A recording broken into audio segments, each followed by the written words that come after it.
Welcome back to సొంతిల్లు.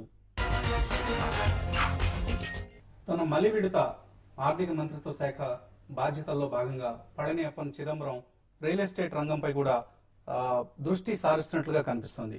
So ఇందులో భాగంగా ఆయన బ్యాంకర్లపై ఒత్తిడి తీసుకొస్తున్నారు. దేశవ్యాప్తంగా 5 లక్షల అపార్ట్మెంట్స్ అన్సోల్డ్ గా ఉన్నాయి, అమ్ముడు పోకుండా ఉన్నాయి. సో ఈ అన్సోల్డ్ అపార్ట్మెంట్స్ నమ్మేందుకు బిల్డర్స్ రేట్స్ తగ్గించడమే ఒక ప్రధానమైన బాధ్యతగా భావించాలని ఆయన కోరుతున్నారు. సో దీని మీద మనతో మాట్లాడేందుకు arc developers managing director G Rama Reddy గారు మనతో ఉన్నారు. సో రామరెడ్డి గారు, గుడ్ ఈవినింగ్. గుడ్ ఈవినింగ్ అండి.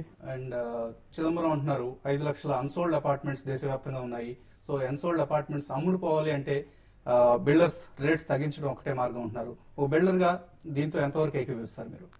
ఫిగర్ వాట్ ఎవర్ చిదంబరం చెప్పింది అది ఎంతవరకు నిజమో తెలియదు. బట్ రియల్ ఎస్టేట్ లో మాంద్యం అనేది ఉన్నది. ఎస్పెషల్లీ మన హైదరాబాద్ చూసుకుంటే మాంద్యం ఉంది. ఒక సైడ్ బ్యాంక్ వడ్డీలు పెరుగుతున్నాయి. అన్సోల్డ్ ఎందుకు పెట్టుకుంటామండి మేము? సేల్ కాకుండానే అన్సోల్డ్ పెట్టుకుంటాం. ఏదో రేట్ తగ్గించడం వల్ల సేల్ అవుతున్నది కాదు. ఆల్రెడీ ప్రైస్ ఎస్కలేషన్ చాలా ఎక్కువైపోయింది. అంటే బహుశా హైదరాబాద్ దృష్టిలో కాకుండా బాంబే, ఢిల్లీ లాంటి నగరాలు అలా కావచ్చు. బట్ ఎక్కడ చూసుకున్నా కానీ ప్రైస్ ఏమో ఒక సైడ్ ఏమో అత్యధికంగా పెరుగుతూ పోతున్నాయి. ఇన్పుట్ కాస్ట్ చాలా పెరిగిపోతుంది. బట్ సెల్లింగ్ ప్రైస్ వచ్చేసరికి తగ్గుతుంది. బ్యాంకర్స్ మీద ఒక ప్రెజర్ తీసుకొస్తున్నారు అన్నది మనకు వచ్చిన వార్త. అంటే బ్యాంకర్స్ అడుగుతున్నారు బిల్డర్స్ మీద ప్రెజర్ తీసుకురమ్మని. సో మీకు ఎంతవరకు అటువంటి ఇండికేషన్స్ వచ్చాయి? మన వరకు అయితే ఇంతవరకు రాలేదు. బట్ బ్యాంకర్స్ ఏంటంటే actually bank lending rate to the realtors it self is very high. Project finance వాళ్ళు ఏంది మినిమం 15% తీసుకుంటారు. 15% నుంచి 18% వరకు చార్జ్ చేస్తున్నారు. Already it's a big burden on the builders. ఒక సైడ్ హోమ్ లోన్ కి ఏమో ప్రయారిటీ సెక్టర్ అంటున్నారు. Real estate sector itself is a big, అంటే జీడిపిలో it's contributing huge real estate sector. దానికి మనము సపోర్ట్ చేయాల్సింది పోయి ఇంకా ఈ విధంగా బిల్డర్స్ మీద ఒత్తిడి తీసుకురావడం ఇట్స్ నాట్ కరెక్ట్ అండి. ఎందుకంటే ఆల్రెడీ బిల్డర్స్ చాలా ట్రబుల్స్ లో ఉన్నారు because of various reasons. Especially you talk about మన స్టేట్, మన హైదరాబాద్ తీసుకుంటే మాత్రం చాలా ఇబ్బందుల్లో ఉన్నారు. ఒకవైపు ఆర్థిక మాంద్యం, మరోవైపు శాండ్ ఉండి 600 రూపాయలకు శాండ్ కొనేవాళ్ళము, ఈ రోజు 1600, 2000 రూపాయలు. అన్ని ప్రైసెస్ పెరగడమే కదా. సిమెంట్ పెరిగేది, స్టీల్ పెరిగే, లేబర్ షార్టేజ్. ఈ లేబర్ కూడా మేము ఇంపోర్ట్ లేబర్ తీసుకుంటే వాళ్ళు తగ్గిపోయినారు. ఇప్పుడు ఇదివరకంటే ఒరిస్సా నుంచి, బీహార్ నుంచి, అక్కడి నుంచి వచ్చేవాళ్ళు. ఇప్పుడు అక్కడ కూడా డెవలప్మెంట్ యాక్టివిటీ స్టార్ట్ అయిపోయి ఆ లేబర్ తగ్గిపోయినారు. సో అన్ని రకాలుగా బిల్డర్స్ ఇబ్బందులు ఎదుర్కొంటున్నారు. ఈ టైంలో ఇంకా రేట్స్ తగ్గించడం అనే కాదు. ఏ బిల్డర్ స్టాక్స్ సేల్ అవుతున్నాయంటే అలా పెట్టుకోరు. నార్మల్ గా బ్యాంక్స్ కి ఇప్పటికే చాలా హ్యూజ్ ఎక్స్పోజర్ ఉంది రియల్ ఎస్టేట్ సెక్టర్ అంటున్నారు. For instance state bank of India తీసుకుంటే 1,44,000 కోట్లకు పైగా, ఆల్మోస్ట్ 1,45,000 కోట్ల వరకు రియల్ ఎస్టేట్ రంగానికి రుణాలు ఇచ్చున్నారు. అలాగే ఐసిఐసిఐ బ్యాంక్, యాక్సిస్ బ్యాంక్, ఏ బ్యాంక్ తీసుకున్నా కూడా ఇవన్నీ హౌసింగ్ లోన్స్ ఇచ్చారండి, నాట్ ది రియల్టర్స్ కి. రియల్టర్స్ కొంత భాగం రియల్టర్స్ ఉండొచ్చు. రియల్టర్స్ కి it's not A priority sector కానే కాదు. వేరే మీరు ఒక ఇండస్ట్రీ పెట్టుకోండి, మీకు 12% లెస్ దాన్ 12% ఇస్తారు. బట్ ఇది పెట్టుకోండి 18%. అంటే మీకు బ్యాంక్స్ లోన్స్ ఇవ్వడానికి ముందుకు వస్తున్నాయి అసలు గత కొంత 2-3 ఇప్పుడు అఫ్ కోర్స్ నాకు చూసుకుంటే నాకు ఐఎమ్ కంఫర్టబుల్ విత్ ఇండివిజువల్ గా. But majority real estate sector ని people are not encouraging. So they are taking as a last priority. వీళ్ళకి అసలు అంటే ప్రయారిటీ సెక్టర్ కాదనే ఉద్దేశంలో చూస్తున్నారు. ఎందుకంటే రియల్ ఎస్టేట్ అంటే it's not a good business లాగా. మేము అందుకోసం మేము గవర్నమెంట్ కూడా ట్రై చేస్తున్నాము, ఇన్ఫ్రాస్ట్రక్చర్ హోదా కావాలి రియల్ ఎస్టేట్ కూడా అని. బ్యాంకర్స్ నుంచి ఫండింగ్ రాకపోతే ఏ వైపు నుంచి ఎక్కువగా ఫండింగ్ వస్తుంది? ప్రైవేట్ ఫండింగ్ వస్తుంది sir. Bankers to some extent they are supporting. But private equity funding బాగా వచ్చేది. ఎక్స్టర్నల్ ఫండింగ్ చాలా వచ్చేది. బట్ అది కూడా ఇప్పుడు కొంచెం తగ్గిపోయింది because of some of the, అంటే తెలుసు మీకు కొన్ని క్లోజ్ అయిపోయినాయి. సో అలా కాకుండా ఇక నియర్ అండ్ ఇయర్ తోని అలా ఇలా చేసుకోవడం, somehow people are just managing. Demand supply పరిస్థితి ఎలా ఉంది ఇప్పుడు? ఇక్కడ డిమాండ్ సప్లై ఇప్పుడు అయితే కరెంట్ సీన్ మాత్రము డిమాండ్ పెరుగుతుందండి. ఎందుకంటే గత 3-4 ఇయర్స్ నుంచి అసలు న్యూ ప్రాజెక్ట్స్ స్టార్ట్ కాలేదు because of some reasons. Like me GO number 45 మీకు తెలుసు. సో దాంట్లో ఈడబ్ల్యూఎస్, ఎల్ఐజీ కోసం అని హ్యూజ్ 25% ఏరియా అని అదని ఇదని కొంచెం చాలా ప్రాబ్లమ్స్ ఉండి not even single permission has taken almost 15 months. ఒక కొత్త పర్మిషన్ కూడా తీసుకోలేదు పెద్ద ప్రాజెక్ట్స్ కి. So now projects, I mean because there were some amendments in the GO. So now ఎల్ఐజీకి, ఈడబ్ల్యూఎస్ కి కూడా వాళ్ళు అప్ టు 5 acres వరకు అది కన్సెషన్ ఏదో ఇచ్చారు, అది షెల్టర్ ఫీజు కడుతూ. సో ఇప్పుడు ప్రాజెక్ట్స్ స్టార్ట్ అవుతున్నాయి. సో ఈ 3-4 years నుంచి I mean since a projects రాకపోయేసరికి ఇప్పుడు స్టార్ట్ అయ్యే ప్రాజెక్ట్స్ కి డిమాండ్ డెఫినెట్ గా ఉంది. ప్రైస్ వైజ్ ఎటువంటి అప్రిసియేషన్ వస్తుంది? ప్రైస్ కొంచెం ప్రైస్ ఆల్సో అప్ ట్రెండ్ లో ఉందండి. ఇప్పుడు ప్రైస్ పెరుగుతుంది. ఇప్పుడు మీ ఏరియాలో ఎటువంటి ప్రైస్ నడుస్తుంది? మేము 1850 మేము ఇప్పుడు ఆల్రెడీ అమ్ముతున్నాము. But shortly we're going to revise the price because we're not getting anything the project.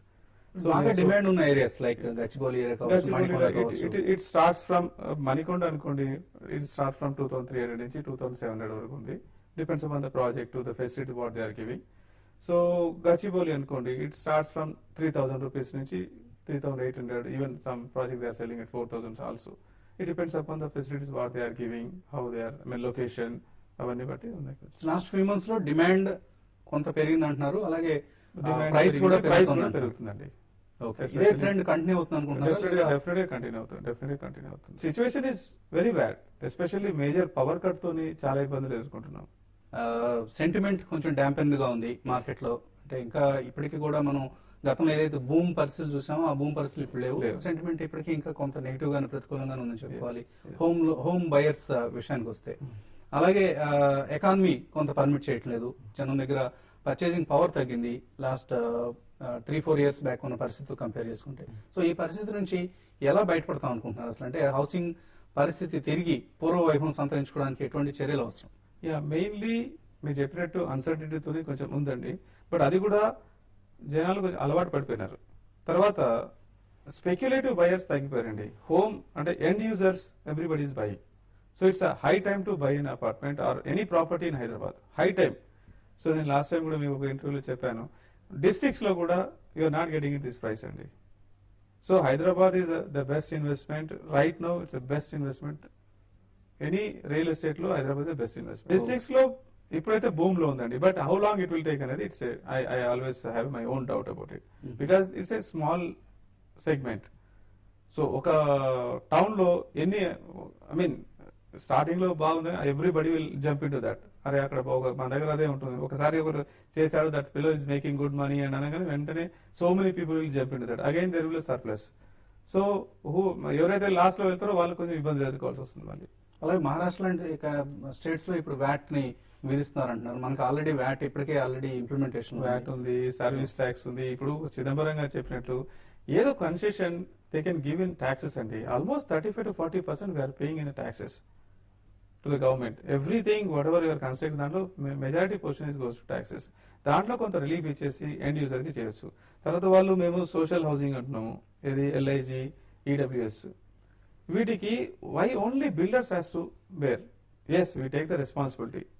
Yes అందరికీ మీరు బాగా హ్యూజ్ మార్జిన్స్ ఎంజాయ్ చేస్తున్నారు. అందులో ప్రతి ఒక్కరు ఇండస్ట్రీ వాళ్ళు చేయట్లేదా, ఫార్మా చేయట్లేదా, ఎనీ IT ఇండస్ట్రీ చేయట్లేదా? Why you're not fixing anything to them? వాళ్ళకేమో రాయల్టీస్ ఇస్తారు, అన్ని ఇస్తారు.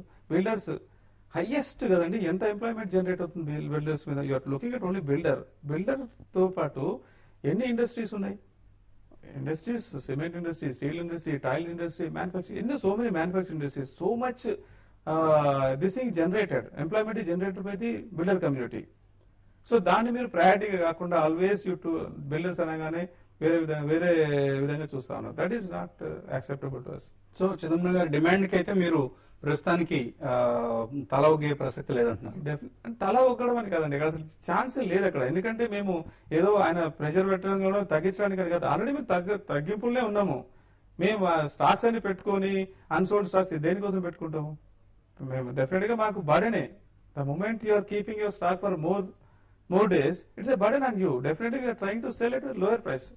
So we don't keep our this thing. ఆయన చెప్పిన స్టేట్మెంట్ లో నేను ఏకీభవించట్లేదు. అలాగే home buyers next 1 to 2 years లో ప్రాపర్టీ ఇన్వెస్ట్మెంట్స్ మీద ఎటువంటి రిటర్న్స్ ఎక్స్పెక్ట్ చేయొచ్చు? డెఫినెట్ గా ఇట్స్ గుడ్ రిటర్న్స్ అండి.